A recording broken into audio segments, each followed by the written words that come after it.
ఒక వ్యక్తి అసలు రూపం తెలుసుకోవాలనుకుంటే, వాస్తవమైన అతని బతుకు తెలుసుకోవాలనుకుంటే, అతనికి డబ్బు అధికారం రెండు కనుక ఇచ్చామంటే అసలు అతను ఎవరో బయటపడుతుంది.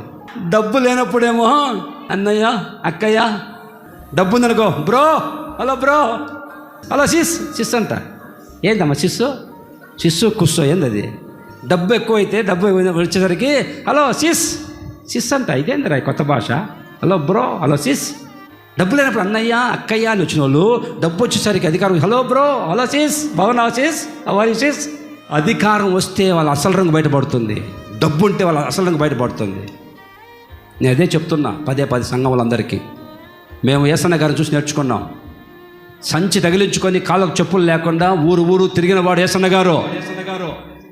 ఛార్జీకి డబ్బులు లేక ₹1 ఉంటే ₹1 టికెట్ తీసుకొని ఇంకా చాలా దూరం వెళ్ళాలి, టికెట్ డబ్బులు లేవు. ₹1 టికెట్ తీసుకొని అక్కడ దిగి అక్కడ నడుచుకుంటూ వెళ్ళినవాడు. ఆకలేస్తే కడుపుకి తిండి లేక అమరావతి రోడ్లో చింత చెట్టు ఎక్కి చింతాకు చిగురు తిన్నాడు, ఆకలి తట్టుకోలేక. ఒక ఇంటికి పిలిస్తే తల్లి అన్నం పెడితే అలా భర్త వచ్చి తాగిపోదు.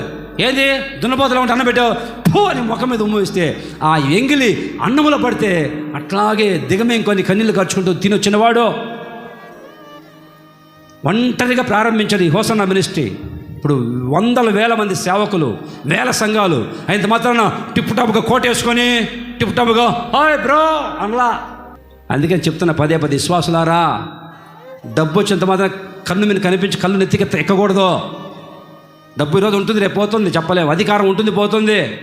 మించిపోకూడదు, ఓవర్ చేసుకోకూడదు. అమ్మా చూసి దేవుడు అది తీసేసాడు అనుకో, ఏమవుతుంది నీ బతుకు? మళ్ళీ యథాప్రకారంగా బతుకుతావు.